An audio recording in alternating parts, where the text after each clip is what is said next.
성도 여러분, 오늘은 2021년 마지막 송년 주일을 우리가 보내고 있습니다.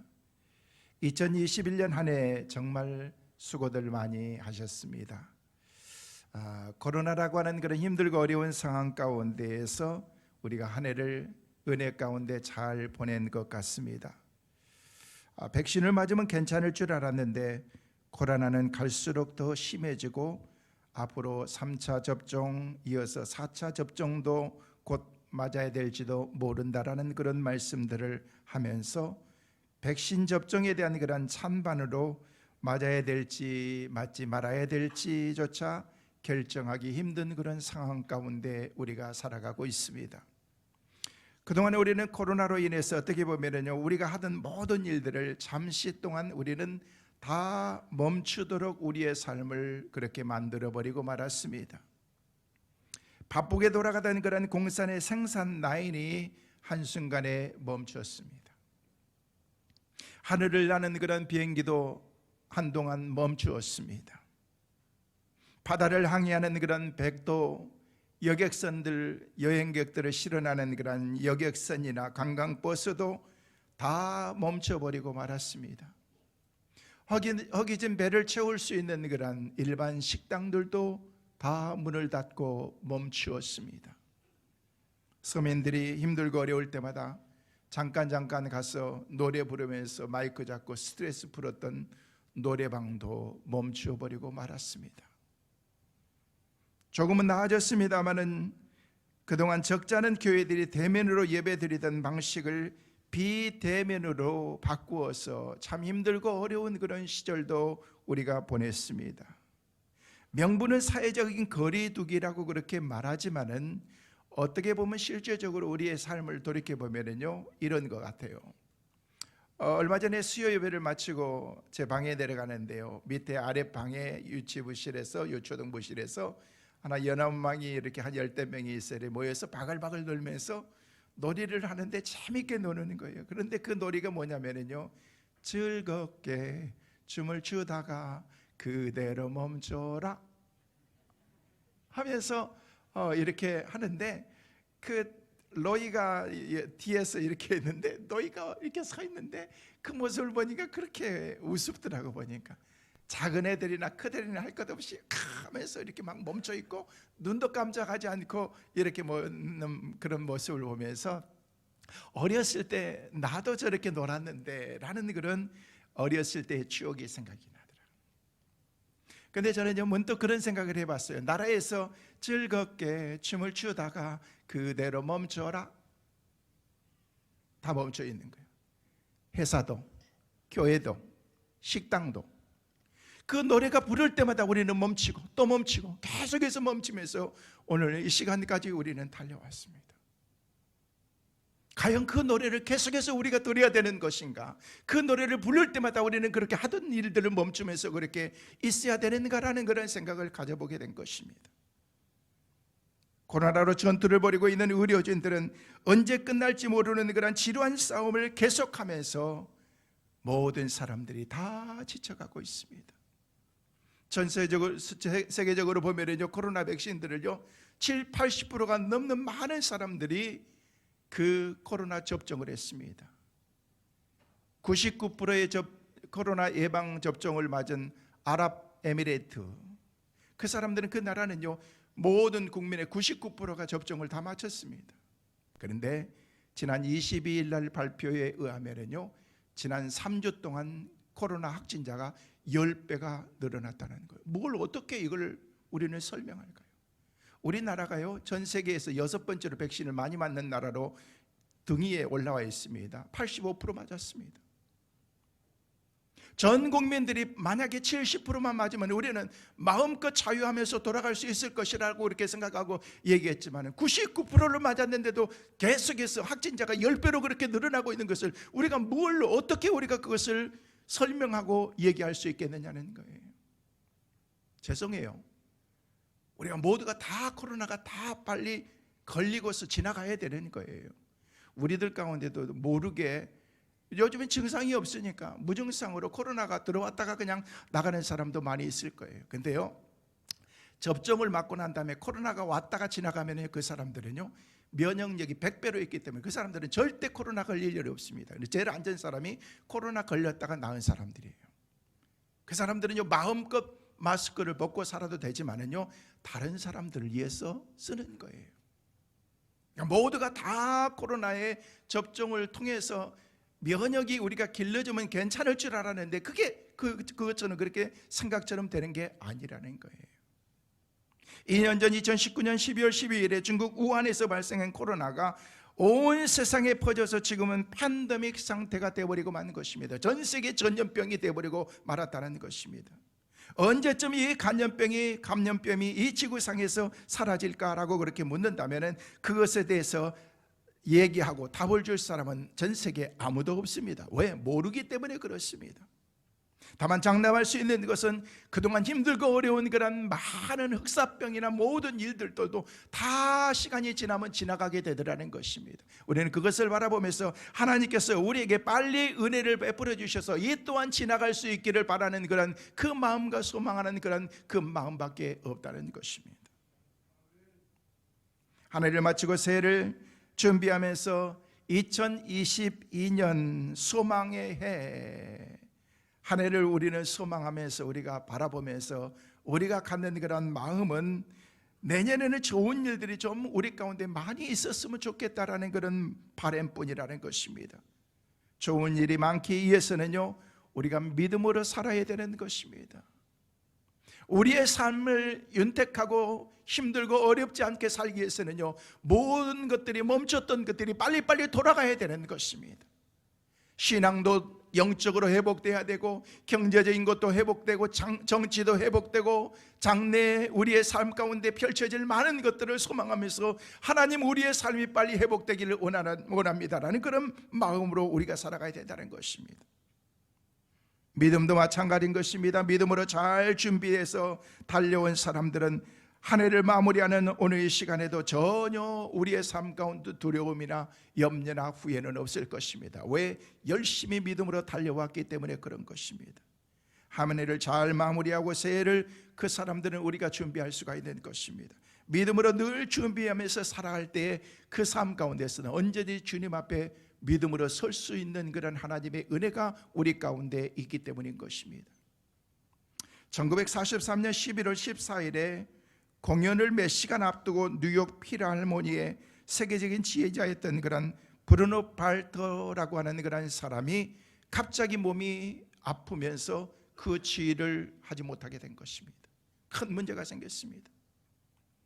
갑자기 닥치는 그런 그 일들을 어떻게 될 것인가 생각하다가 그 당시에 부지휘자였던 그런 그 사람에게 그 지휘의 모든 통치를 모든 것들을 다 맡기기 시작한 것입니다. 갑자기 대타로 나와서 단번에 스타가 된 이 부지휘자가 바로 20세기의 최고의 지휘자 중 한 사람으로 꼽히는 레너드 번스타인이라고 하는 사람이었던 것입니다. 여러분 실질적으로 부지휘자는 아무것도 할 일이 없습니다. 평상시에 아무것도 하지 않습니다. 그 연극이나 영화나 어떤 그런 그 악단의 모든 것들을 그런 세계적인 그런 모든 사람들이 모이는 그런 상태에서 잘 참석해서 항상 지휘자 옆에서 그냥 옆에 있는 것이 부지휘자의 역할인 것입니다. 왜? 지난번에도 지휘하는 그런 그 지휘의 모습을 보면서 악단의 모든 사람들이 하는 그런 그 모든 것들을 보면서 지내었던 그런 시간이기 때문에. 그러나 번스타인은 모든 발표가 있을 때마다 어떤 그런 공연을 앞두고 있을 때마다 공연하는 그런 모든 것을 자기가 직접 지휘하는 것처럼 항상 준비를 하고 있었던 것입니다. 그래서 발터가 서지 못하는 그 삶 가운데에서 부지휘자였던 그런 번스타인이 서서 그 지휘를 하는 순간 그의 삶의 위상이 달라지고 20세기의 최고의 전 세계의 지휘자가 될 수가 있었던 것입니다. 이 얘기는 모든 사람들에게 유명한 이야기인 것입니다. 그런데 한국이 자랑하는 그런 세계적인 성악가였던 신영옥 씨 데뷔 스토리도 아주 이와 비슷하다는 것입니다. 이 사람도 번스타인의 그런 삶을 보면서 그래 나도 언제든지 나는 준비하면서 살아야 돼 라는 그런 생각을 가지면서 모든 공연이 있는 그런 모든 극단의 공연을 이 사람은 다 섭렵하고 있었던 것입니다. 언제든지 준비하면서 다른 사람이 하지 못하면 나도 할 수 있을 것이라는 그런 생각으로 가지고 있었는데, 어느 날 주연급 배우였던 프리마돈나라고 얘기했던 홍혜경 씨가 몸이 아파서 첫 악장을 연기하고는요 두 번째 단에 쓸 수가 없게 된 것입니다. 당연히 누가 서는 거예요? 바로 신영옥 씨가 서게 된 것입니다. 전혀 예상하지도 생각하지도 못했던 그런 모든 것들을 자기가 준비하고 있는 가운데 뜻밖의 기회를 그녀는 얻게 되었고 일약 스타가 된 것입니다. 한국이 자랑하는 그런 세계적인 소프라노 세맥을 얘기하자면요 우리가 잘 아는 조수미 씨를 얘기할 것입니다. 그리고 신영옥, 홍혜경 씨를 가리켜서 이 사람을 한국이 자랑하는 소프라노, 이 사람들은 전 세계가 인정하는 그런 가수 소프라노 이 사람들인 것입니다.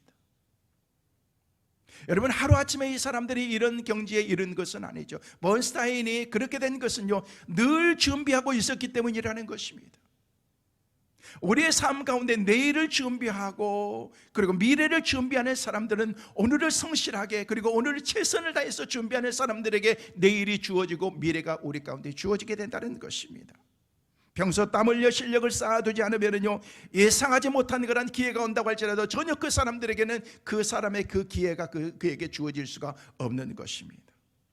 사랑하는 성도 여러분, 저는 여러분들의 모든 일에 늘 준비하면서 믿음으로 살아가는 우리 모두가 되시기를 주의 이름으로 축원합니다. 하나님을 마무리하면서 계속되는 예배서 강의, 오늘 17번째 말씀을 강의하면서 빛 가운데 행하라는 그런 말씀의 제목을 가지고 오늘 이 시간 저는 여러분과 함께 나누고자,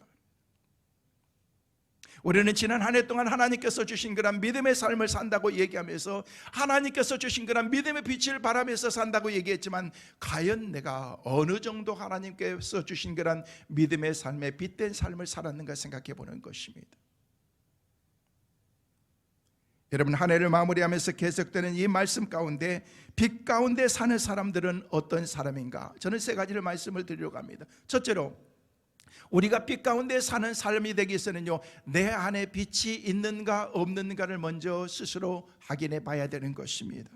결론적으로 말씀을 드리면요 우리 안에는 빛이 있습니다. 그런데 그 빛은 우리 스스로가 가진 빛이 아니라 누군가에 의해서 우리 가운데 빛이 주어지게 됐다는 거예요. 그러므로 누가복음 11장 35절에는 우리에게 그렇게 말씀하고 있습니다. 함께 보십니다. 그러므로 내 속에 있는 빛이 어둡지 아니한가 보라. 이 말씀은 네 속에 빛이 있다는 거예요. 그런데 그 빛이 점점 흐려져 가고 있는지 어두워지고 있는 것이 아닌지 점검해 보라는 거예요. 여러분, 우리 속에 있는 빛이 어둡지 아니한가 살펴보라는 말씀인데, 틀림없이 우리 속에는 빛이 있습니다. 그런데 그 빛이 어둡지 아니한가, 그것을 점검해 보라는 거예요. 근데 이 말씀을 미루어 짐작할 수 있는 것은 그 빛은 어두워질 수 있다는 거예요. 전에는 밝았습니다. 그런데 그 빛이 점점 어두워지는 거예요. 여러분의 집에 쓰던 형광등, 여러분 그 빛이 처음에는 밝았는데 매번 보니까 밝은 게 안 밝아진 것 같은데 아니요, 그렇지 않습니다. 그 빛이 점점 빛을 잃어갑니다. 어두워집니다. 그래서 나중에 끝나는 거예요. 수명이 끝나는 거예요. 끝날 때 바꾸는 게 아니고 어두워진다 그러면 바꾸는 거예요. 그래봐야 3년 4년이니까, 그래봐야 그게 얼마 되지 않으니까. 근데 우리는 늘 어둠 가운데 우리의 삶을 살아가고 있는 것입니다. 하나님께서 우리 가운데 주신 빛이 있는데 그 빛이 우리 가운데 비춰졌을 때에 하나님께서 주신 빛을 우리가 바라면서 살아야 되는데 점점 어두워지면서 빛 가운데 우리의 삶을 살아가지 못하고 있는 것입니다. 사랑하는 성도 여러분, 안에 있는 빛이 여러분 어둡지 않았습니까? 이 질문에 해답이 될 만한 말씀이 오늘 본문 8절의 말씀인 것입니다. 오늘 본문 8절 말씀 다시 한번 보십니다. 같이 보십니다. 너희가 전에는 어둠이더니 이제는 주 안에서 빛이라. 빛의 자녀들처럼 행하라. 이 말씀이 오니까 전에는요 우리가 어둠이었대요. 어둠 가운데 사는 사람들이었어요. 빛이 없었어요. 근데 이제는요 주 안에서 빛이라. 빛인데 어떻게 하는 거예요? In Christ. 에베소서 말씀에서 계속해서 강조하는 것이 주 안에서. 우리가 예수 그리스도의 빛을 발하기 위해서는요 In Christ, 주님 안에 있어야 된다는 거예요. 주님 안에. 주님 안에 있을 때 예수 그리스도의 빛의 자녀들처럼 살아가고 빛된 그런 삶을 우리가 살아갈 수 있다는 것입니다. 오늘 예배에 참석하신 사랑하는 성도 여러분, 그리고 영상을 통해서 예배하고 말씀을 듣고 있는 여러분, 여러분의 삶에 예수 그리스도의 빛이 충만할 수 있기를 주의 이름으로 축원합니다. 그러기 위해서 예수 안에 거하는 우리 모두의 삶이 되시기를 다시 한번 주의 이름으로 축원합니다. 과거에 우리는 어두움이었다는 거예요. 그런데 이제는 주 안에서 빛이 되었습니다. 예수님께서는 어둠 속에 있던 우리를 위해서 친히 십자가에서 피 흘려 죽어주심으로 우리를 어두움에서 빛 가운데로 하나님께서 우리를 인도해 주신 거예요. 그래서 빛을 발하는 사람으로 살 수 있도록 만들어 주신 것입니다. 바로 말씀드려서 예수 그리스도의 보혈의 은혜가 우리 가운데 빛된 삶을 우리에게 살 수 있도록 만들어 주신 것입니다. 그러므로 우리 안에 있는 빛, 그 빛은 바로 예수 그리스도의 빛이라는 거예요. 예수 그리스도의 빛. 내 안에 예수 그리스도가 계셔야 됩니다. 그래야 예수 그리스도의 빛을 우리가 발할 수 있습니다. 내 안에 예수 그리스도가 임재해 계셔야 됩니다. 그래야 예수 그리스도의 은혜의 삶을 우리가 살아갈 수가 있기 때문에 그런 것입니다. 그래서 사도 바울은 빌립보서 2장 5절 말씀에 우리에게 분명하게 이렇게 말씀하십니다. 같이 보십니다. 너희 안에 이 마음을 품으라. 곧 그리스도 예수의 마음이니. 우리 안에 마음에 품어야 될 마음은 바로 예수 그리스도의 마음이라는 것입니다. 예수의 마음을 소유하는 것이 바로 우리 속에 있어야 되는 그 빛이라는 것입니다. 그런데 이 빛이 어두워질 수도 있다는 거예요. 그 빛이 어두워지는 것이 왜 어두워질까요? 우리 안에 예수 그리스도의 마음이 있어야 되는데 예수 그리스도의 마음이 없어지고 어두워지는 그런 것들이 우리의 삶을 지배하기 때문에 그렇다는 것입니다. 그러면서 어두움의 삶이 우리 가운데 지배하기 시작하면은요, 오늘 보면 12절 말씀에 그들이 은밀히 행하는 것들을 말하기에도 부끄러운 것들이다라고 이렇게 성경은 우리에게 말하고 있습니다. 어두움 가운데 살지 못하기 때문에, 빛된 삶을 살지 못하기 때문에 너무너무 부끄러운 거예요. 부끄러운 거예요. 때로는 우리의 삶이, 그리스도인들의 삶이, 믿음의 사람들의 삶이 때로는요 부끄럽게 우리의 삶을 살아가고 있기 때문에 세상이 우리를 향해서 손가락질하고 있는 것은 아닌가, 세상 사람들이 우리를 비난하는 것은 아닌가, 세상 사람들이 그래서 교회를 비난하는 것은 아닌가 생각해 본다는 거예요. 왜? 빛을 잃어버렸기 때문에. 예수의 마음을 소유하는 것이 바로 우리 속에 있어야 되는데 예수의 마음이 없고 세상적인 이기심으로, 욕심으로, 불신앙으로 우리의 삶이 가득 차 있기 때문에 하나님의 일을 먼저 생각하지 못하고 인간의 생각이 앞서서 세속적인 삶의 모습 때문에 죄의 유혹에 따라서 시험에 무너지는 연약한 그런 믿음으로 살아가기 때문에 빛된 삶을 우리가 살아가지 못하고 있는 것입니다. 우리는 회개해야 됩니다. 진실로 마음을 열어놓고 하나님 앞에 겸손히 무릎 꿇고 마치 죄를 뒤집어 쓰는 그런 그 마음으로 하나님 앞에 우리가 바로 서지 않으면요 빛된 삶을 우리가 살아갈 수가 없기 때문에 그렇습니다. 이 회개의 불꽃이 오늘 여기에 모인 우리의 심령 가운데 가득 채워지시기를 주의 이름으로 축원합니다. 틀림없는 한 가지 사실은 우리 스스로는 이 빛을 발할 수 없기 때문에 끊임없이 이 빛을 우리가 발할 수 있도록 그 빛을 공급받아야 된다는 거예요. 마치 여러분의 핸드폰에 지난밤에 그 핸드폰을 차지해서 그 핸드폰이 워킹하고 돌아갈 수 있도록 여러분이 알잖아요. 하나님께서 우리에게 큰 은혜, 많은 은혜를 주셨는데 한 가지 은혜를 더 주셔가지고 이 은혜가 지금 몇 프로가 있는가 이것까지 센서를 하나씩 딱 줘가지고 나도 보고 다른 사람도 보고 좀 다 제발 좀 그렇게 했으면 참 좋았을 것 같은데 라는 그런 마음이 들어요. 오늘 우리 장로님의 신앙 믿음 보니까 60%밖에 안 되네. 오늘 목사님의 강단에 섰는데 65%밖에 안 되네. 부끄럽잖아요. 그럼 빨리 그냥 핸드폰을 충전하는 것처럼 믿음으로 충전하는 거예요. 막 99%, 100%. 우리 성도들은 100%짜리 다 될 수 있기를 바랍니다. 떨어져도 막 99% 막 이렇게 돼가지고 그래야 되는데 달랑달랑 해가지고 막 30%, 20% 돼가지고 하면은요 어디 나가면 여러분 불안하지 않습니까? 마치 자동차에 그냥 불이 들어와가지고 기름이 없다라고 그냥 깜빡깜빡 거리면서 그렇게 우리의 그냥 가는 길을 위협하는 것처럼 우리의 삶을 이렇게 우리가 위협하는데 이 센서가 우리 가운데 안 보이는 거예요. 하나님이 다 보고 계시지만은요 우리는 못 보는 거예요. 다른 사람도 못 보는 거예요. 사는 성도들은 못 본다고 그렇게 무시하지 말고 그렇게 살아가는 것이 아니라 날마다 영적으로 가득 채워서 충만하게 삶을 살아가는 우리 모두가 꼭 되시기를 주의 이름으로 축원합니다. 그래야 우리가 풍성하게 우리의 삶을 누리면서 살아갈 수 있기 때문에 그렇습니다. 기도의 영성을 회복해서 항상 위로부터 부어주시는 성령의 능력을 공급받아야 됩니다. 이것은 성도의 영적인 자기 관리인 것입니다. 항상 자기를 잘 관리함으로 언제든지 하나님의 쓰심에 합당한 그런 하나님의 사람이 되는 것입니다. 훌륭한 믿음의 사람으로 쓰임받을 수 있는 끊임없는 그런 그 성도의 자기의 영적인 관리를 통해서 우리가 하나님 앞에 쓰임받을 수가 있는 것입니다. 다른 사람이 나를 관리해 주기를 원하지 마세요. 어렸을 때 성숙하지 못할 때는요, 부모들이 우리를 그렇게 관리해 줬어요. 근데 우리는 그런 신앙은 이제는 안 하잖아요. 다른 사람이 나를 관리해 주고 건축해 주는 그런 것이 아니라 하나님께서 나를 관리해 주시도록 여러분이 하나님을 의지하는 거예요.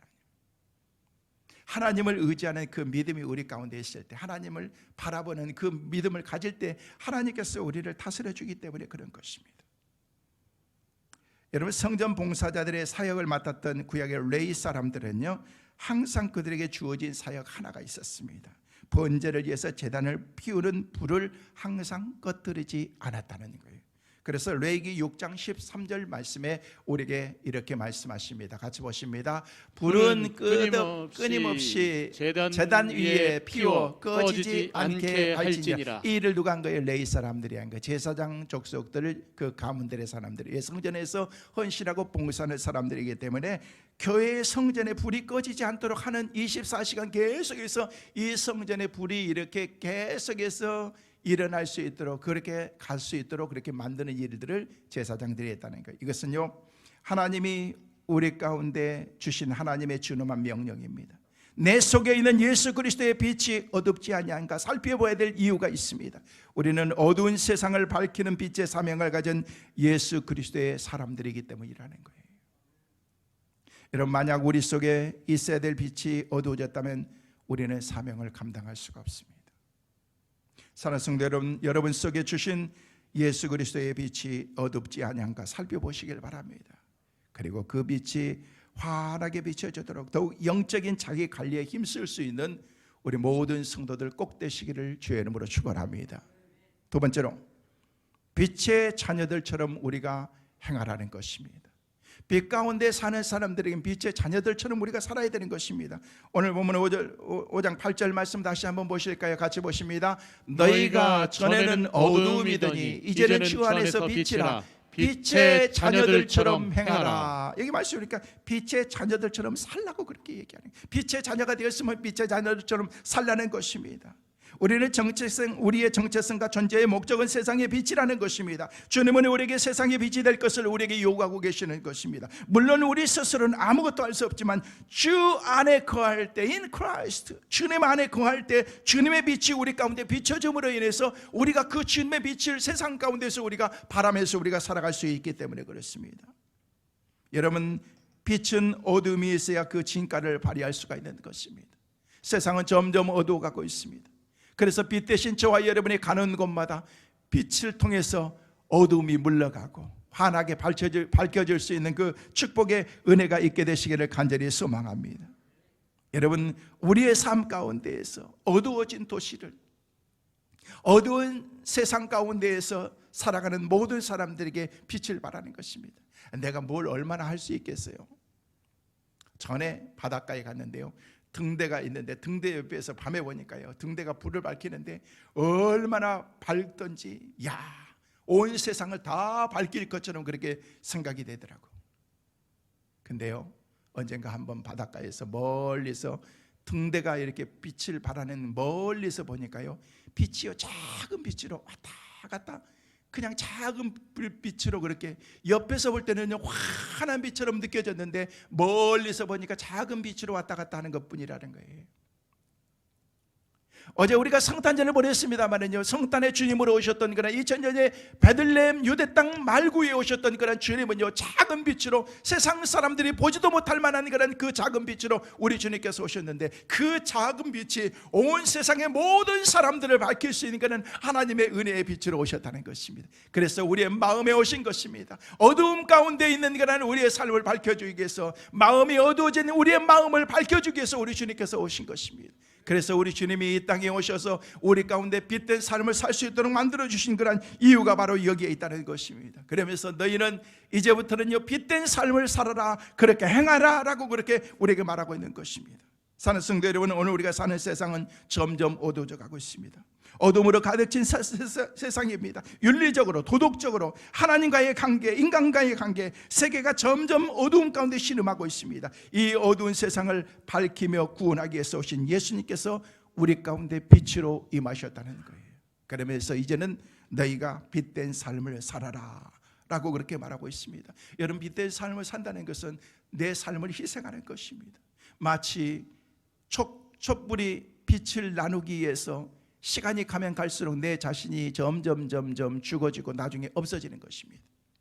어두움 가운데 세상을 밝히고서 주의를 환하게 밝히고 주위의 사람들을 행복하게 만들지만 천은 계속해서 희생돼 가고 나중에는요, 그 천은 없어지는 것입니다. 이게 바로 섬김인 것입니다. 이게 빛된 삶이라는 것입니다.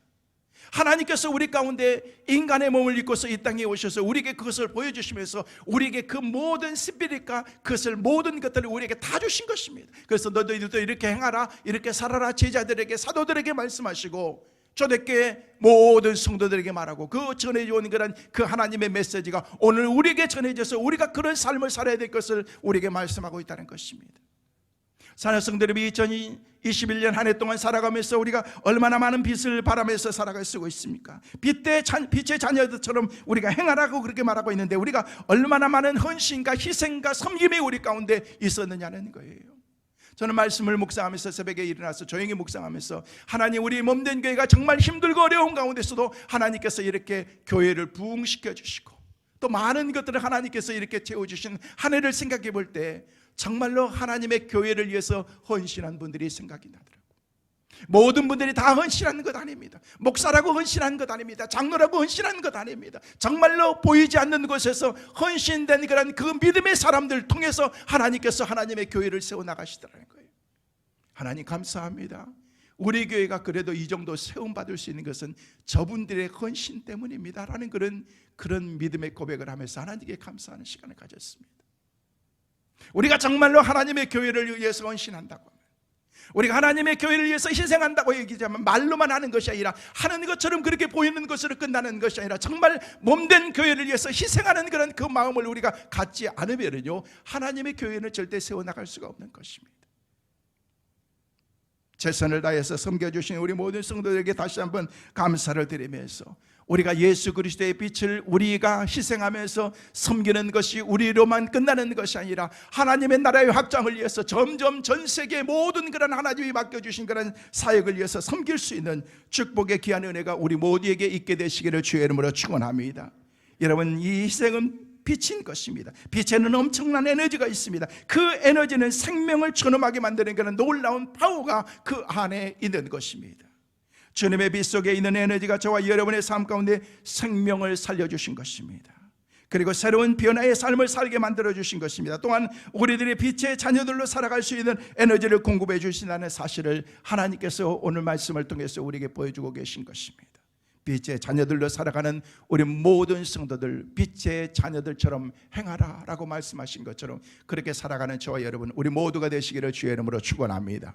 마지막으로, 그렇다면 빛의 열매는 뭐냐는 거예요. 빛의 열매는, 우리가 빛 가운데 사는 삶을 살아야 되는데 빛의 열매는 무엇이냐는 거예요. 오늘 본문은 사도 바울은 분명하게 우리에게 말하고 있습니다. 사도 바울은 예수를 만나기 전에 우리의 인생은 까마귀처럼 슬프고 고통스러운 어둠이었다는 것입니다. 그러나 빛으로 오신 예수 그리스도를 만난 후에 우리는 이제 빛의 자녀가 다 됐다라고 얘기하면서 9절 말씀에 우리에게 말씀하고 있습니다. 빛된 삶의 열매가 무엇인지를 말씀하고 있습니다. 같이 보십니다. 빛의 열매는 모든 착함과 의로움과 진실함에 있느니라. 여기 말씀 보니까 빛된 삶의 열매들을 우리가 어떻게 살아야 되는가? 첫째는요, 착함. 모든 일에 착해야 된다는 거예요. 두 번째 의로움, 세 번째 진실해야 된다는 거예요. 우리가 이것이 없으면요 절대 우리의 삶 가운데에서 빛의 열매, 빛된 삶을 우리가 살아갈 수가 없기 때문에 그렇습니다. 첫째는요, 빛의 열매는요 착함이라는 것이에요. 여기서 사용되는 착함이라는 단어는요 철저하게 이웃과의 관계에서 비이기적인 그런 태도를 우리에게 보여주고 말하고 있는 것입니다. 자신의 이익이 아니라 이웃의 유익을 구하는 태도를 말하는 것입니다. 그것은 하나님 자신의 성품입니다. 하나님의 선하심입니다. 그분의 인간에 선대하시는 분이기 때문에 그렇습니다. 하나님께서는요 해를 주시는 것은요 하나님께서 하늘에 해를 주시는 것은요 모든 사람들에게 공평하게 다 주셨습니다. 비를 내릴 때에도 골고루 하나님께서 의로운 사람에게만 주는 것이 아니라 불의한 사람에게도 그냥 의로운 사람의 예수 잘 믿는 사람들에게 논밭이기 때문에 이곳에는요 비를 흠뻑 주고 그냥 주님을 전혀 모르게 그냥 죄짓는 사람이기 때문에 이 밭은요 비 한 방울도 안 주고 그런 게 아니라 골고루 다 주셨다는 거예요. 하나님의 은혜도 그렇습니다. 하나님께서 우리 가운데 골고루 주셨습니다. 여러분, 그리스도는 이런 선하심으로 이 땅의 사람들, 특별히 병든 자를 불쌍히 여기시고 고치셨습니다. 그는 자신을 따라오는 제자들에게 착하고 충성된 자들이다 라고 그렇게 말씀하고 있다는 것입니다. 여러분, 착함이라는 게 뭐냐면요 하나님께서 베풀어 주신 그런 그 하나님의 성품을 가지고 살아가는 거예요. 여러분, 사람들이 여러분에게 저 사람은 너무 착해, 집사님, 권사님은 참 너무 착해요 라고 그렇게 말하는 것, 그게 전부만은 아닙니다. 우리 말하기 쉽게 그 사람 기분 좋게 할 수도 있거든요. 그런데 그거 다 믿지 마세요. 여러분이 하나님 앞에서 내 스스로에게 물어봐요. 너는 착하니 안 착하니? 따라하겠습니다. 나는 착한가 안 착한가? 대답해 보세요. 착해요? 안 착해요? 난 몰라요. 여러분이 알아요. 근데 하나님께서 넌 착하다. 내가 스스로 하나님 앞에서 나 정도면 그래도 착한 것 같아. 그래서 하나님은 착한 거예요. 근데 나는 착한 거 좀 아닌 것 같아. 착하기는커녕 안 착한 것 같아. 그 사람은 안 착한 거예요. 다른 사람이 얘기했다고 할 때 그거 무시하세요? 다른 사람이 얘기한 거 가지고 나는 착하다고 사람들이 얘기하니까 나는 착한 사람이에요. 착각하면서 살면 안 되는 거예요. 내가 스스로 내 자신이 하나님 앞에서 나 이 정도면 착한 것 같아, 괜찮은 사람 같아, 그러면 괜찮은 거예요. 둘째는 의로움입니다. 의로움의 열매입니다. 자, 여러분, 착한다는 것은 이웃과의 관계를 보여주는 것이라면, 의롭다는 것은요 쉽게 얘기해서 하나님과의 관계에 시작되는 삶의 열매라고 말할 수가 있습니다. 우리가 예수를 참으로 구주로 주님으로 믿는 순간 죄인 되었던 우리를 하나님께서 의롭다 인정해 준 거예요. 그러나 이렇게 하나님께서 죄를 사함받고 의롭다고 얻은 사람들은 실제적인 삶의 마당에서 이제는 어떻게 돼요? 의로운 삶을 살아야 된다는 거예요. 행하라 라고 그렇게 말씀하신 것처럼 그렇게 우리가 삶을 살아야 된다는 것입니다.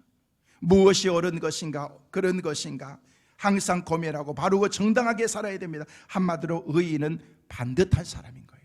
또 질문해 봐야 돼요. 내가 반듯한 사람인가 아니면 안 반듯한 사람인가 생각해 봐야 되는 거예요. 이런 질문이 스스로 하는 거예요. 저한테 답해 줄 필요 없습니다. 목사님 질문했으니까 제가 답 드리려고 왔어요. 그렇게 얘기 안 해도 괜찮아요, 여러분. 저도 대강 알고 있어요. 그러니까 하나님 앞에서 내가 진짜 착한 사람인가 아닌가, 의로운 사람인가 아닌가 생각하면서, 로마서 1장 8절 말씀에 바울은 우리에게 그렇게 말씀하고 있습니다. 한번 같이 보시겠습니다. 같이 보십니다. 하나님의 진노가 불의로 진리를 막는 사람들의 모든 경건하지 않음과 불의에 대해서 하늘로부터 나타나나니, 여기 주목할 것은 불의의 원인을 경건치 않음과 연관시키고 있다는 거예요. 왜 사람들이 불의하는 줄 아십니까? 경건하지 않기 때문에 그런 것입니다. 경건은 하나님을 두려워한 태도인 것입니다. 하나님을 믿는 그런 신앙과 믿음을 우리 가운데 말하고 있는 것입니다. 사랑하는 성도 여러분, 한 해를 마무리하는 오늘 의로움의 열매를 맺고 살아가는 우리 모두가 되시기를 주의 이름으로 축원합니다. 마지막으로 맺어야 될 열매가 진실의 열매, 진실의 열매. 착함과 의로움과 진실함, 하나님의 본질적인 속성입니다. 하나님은 진실하십니다. 진실의 반대가 뭐죠? 거짓입니다. 성경은 거짓을 가리켜서 사탄을 가리켜서 거짓의 압이라고 그렇게 우리에게 얘기했습니다. 우리는 사탄의 종노릇하는 자리에 있으면 안 되는 것입니다. 닮아가면 안 된다는 것입니다. 그래서 우리가 늘 주님의 말씀의 은혜 가운데에서 의롭다 인정받는 그런 하나님의 사람으로, 진실된 그런 하나님의 사람으로 우리가 서야 된다는 것입니다. 그것이 바로 빛의 자녀들이 맺어야 될 진실의 열매이기 때문에 그렇습니다. 오늘 보면 11절은 우리에게 뭐라고 말씀하시는지 같이 보십니다. 너희는 열매 없는 어두움의 일에 참여하지 말고 도리어 책망하라. 계속해서 13절도 같이 보십니다. 13절 시작. 그러나 책망을 받는 모든 것은 빛으로 말미암아 드러나나니 드러나는 것마다 빛이니라. 근데 중요한 것은 이런 삶을 추구해야 될 이유가 뭐냐는 거예요. 단순히 모범적인 그런 삶을 위해서 아니면 도덕적인 삶을 살기 위해서 아닙니다. 이제 빛의 자녀가 된 그런 하나님의 사람들에게 새로운 삶을 사는 그런 높은 동기가 우리 가운데 주어졌는데, 그것은 바로 어두움에서 빛으로 부르시고 우리가 하나님께서 주신 그런 하나님의 은혜 가운데서 놀라운 주님의 빛된 삶을 살아갈 수 있도록 하나님께서 우리를 부르셨기 때문에 우리가 그렇게 행하면서 살아야 되기를 하나님의 사람들이기 때문에 그렇다는 것입니다. 여러분 10절 말씀을 다시 한번 보실까요? 10절 말씀 다시 한번 보십니다. 주를 기쁘시게 할 것이 무엇인지 시험하여 보라. 뭐 해보라? 시험해 보라는 거예요. 여기서 시험하라는 거란 이 말은요, 테스트가 아닙니다. 여기서 시험하라는 거란 그 말은요, 영어에서 보니까 prove라고 그렇게 말하고 있습니다. 이 얘기는요, 증명해 봐라. 네가 그 사실을, 그것을 나타내 봐라. prove. 테스트가 아닌 것입니다. 이제 우리의 구체적인 삶과 행동으로 주를 기쁘시게 함을 네가 그것을 증명해 봐라. 네가 그렇게 삶을 통해서 네가 한번 나타내 봐라. 말로만 그렇게 하지 말고 네가 한번 프로브 시켜 봐라 라고 그렇게 얘기하고 있는 거예요. 사랑하는 성도 여러분, 우리는 빛의 삶을 살면서 열매로 증명해 봐야 됩니다. 아무리 우리가 그렇게 산다고 얘기하지만 증명되지 않는 삶은요, 우리가 그것을 신뢰할 수가 없기 때문에 그렇습니다. 오늘 성령 주일 이런 착함과 의로움 그리고 진실함의 열매를 우리 자신들의 삶 속에 증명하고, 더 나아가서 그런 삶을 우리 세대 가운데 우리만 그렇게 살아가는 것이 아니라 우리 자녀들에게도 그렇게 살아갈 수 있도록 믿음의 계승이 우리 가운데 이루어져야 됩니다. 제가 일부 예배도 말씀을 드렸습니다만은요, 여러분의 신앙을 여러분의 것으로만 끝내려고 하지 마세요. 여러분의 신앙이 자녀들에게 더 믿음으로 잘 전수될 수 있도록 여러분이 살아요. 그게 성공적인 신앙생활인 것입니다. 신앙은 자기 신앙이지, 자기 믿음이지, 지 신앙은 지가 알아서 하는 거 아니요. 여러분이 그렇게 보이고 그렇게 살아가야 되는 것입니다. 여러분의 신앙보다도 여러분의 자녀들이 더 믿음이 있는 삶을 살아가는 은혜가 있기를 간절히 소망합니다. 어떤 사람들을 보면요, 믿음도 진짜 없는 것 같아요. 근데 그 자녀들을 보면요, 신앙으로 열심히 사는, 여러분 그 사람이 믿음이 없는 거 아니에요. 그 사람이 진짜 신앙으로 사는 거예요. 어떤 사람은 믿음으로 잘 사는 것 같아요. 근데 그 자녀들은요, 신앙을 가만히 보면요, 개판이에요. 신앙생활 잘못하고 있는 거예요. 아이고 목사님도 자녀 길이지만 자녀들은 내 마음대로 안 되잖아요. 안 되죠. 그러나 훈련하면 돼요. 우리가 신앙생활 하면서 나중에 신앙생활 잘해. 지금 안 하는데 어떻게 잘하느냐는 거예요. 올해 2021년을 엉망으로 보냈는데 내년에 새해를 맞이한다고 그 사람이 새해가 되고 새롭게 잘할 수 있겠느냐는 거예요. 미래는요, 오늘 준비된 사람에게 내일이 주어지는 거예요. 내일의 희망은요, 오늘을 바탕으로 이루어지는 거예요. 오늘에 충실하지 못한 사람에게는 결코 내일이 우리 가운데 절대 주어질 수가 없는 것입니다. 24시간, 마지막 24시간이라는 그런 글 가운데 보니까 독일에서 1000명을 뽑아가지고 마지막 당신에게 24시간이 있으면 어떻게 할 것인가 라고 그렇게 질문했는데, 거의 많은 사람들 가운데에서 최대한 내가 즐길 수 있는 모든 것을 내가 즐기고서 내 인생의 마지막을 마치겠습니다 라고 그렇게 얘기했다는 거예요. 근데 어떤 한 소녀가 마지막 24시간 그 저녁에 저는 하나님의 교회에 가서 풍성하고 행복했던 삶에 대해서 저는 하나님께 감사할 거요 라고 그렇게 얘기했다는 거예요. 어떤 의미로 이 질문은 우리에게 오늘 던져지는 거예요. 마지막 올 2021년 5일이 너에게 남았는데 너희는 그 5일을 어떻게 보내겠는지. 내년 2022년은 우리가 보장할 수 없으니까, 물론 5일도 우리가 보장할 수는 없지만은요, 그렇게 우리에게 질문해 보는 거예요. 남아있는 그 한 해 그 시간을 너는 어떻게 보낼 수 있겠니? 뭘 하면서 보내겠니? 라고 그렇게 묻는다면 저와 여러분이 어떻게 하나님 앞에서 답할 수 있겠느냐는 거예요. 성도 여러분, 하나님께서 우리의 생명을 불러가실 수도 있습니다. 마지막 24시간의 생활 철학을 가지고 오늘 충실해서 하나님의 뜻을 우리는 행하면서 살아야 되는 것입니다. 그래서 오늘 성경은 우리에게 말하고 있습니다. 주를 기쁘시게 할 것이 무엇인가? Prove, 하나님께 시험해보라 라고 말하고 있습니다. 그것은 뭐예요? 거룩한 열매를 맺는 것입니다. 오늘 보면 14절 말씀을 읽고 오늘 말씀을 마치려고 합니다. 같이 보십니다. 그러므로 이르시기를 잠자는 자여 깨어서 죽은 자들 가운데서 일어나라. 그리스도께서 너에게 비추시리라 하셨느니라. 여기 말씀하니까 잠자는 자여 일어나라 라고 그렇게 말하고 있습니다. 성도 여러분, 잠자는 성도들 일어날 수 있기를 바랍니다. 여러분의 신앙이 깨어날 수 있기를 바랍니다. 어두움 가운데 살았던 거라는 우리의 삶이 빛 가운데 살아가는 축복의 은혜가 우리 모두에게 있게 되시기를 주님의 이름으로 축원합니다. 주님 말씀하십니다. 일어나라, 빛을 발하라 라고 그렇게 하나님께서 우리에게 말씀하고 있는 것입니다. 성도 여러분, 한 주간 여러분이 묵상하고 적용해야 될 숙제가 있습니다. 말씀이 있습니다. 여러분이 빛된 삶을 살기 위해서 착함과 의로움과 진실함의 열매를 맺기 위해서 살아가십시오. 이번 한 주간 착하게 살아보세요. 의로움이 무엇인가를 여러분이 실천하면서 살아보십시오. 거짓 없이 진실되게 한번 살아보십시오. 분명히 여러분 2021년 한 해를 여러분은 잘 마칠 수 있을 것입니다. 우리뿐만 아니라 우리의 믿음의 다음 세대에 이르도록 착함과 의로움과 진실함의 열매가 우리 가정에서 우리 교회에서 풍성하게 열매 맺는 믿음의 명문가의 감으로 세워질 수 있는 축복의 은혜가 우리 모두에게 있게 되시기를 주의 이름으로 축원합니다.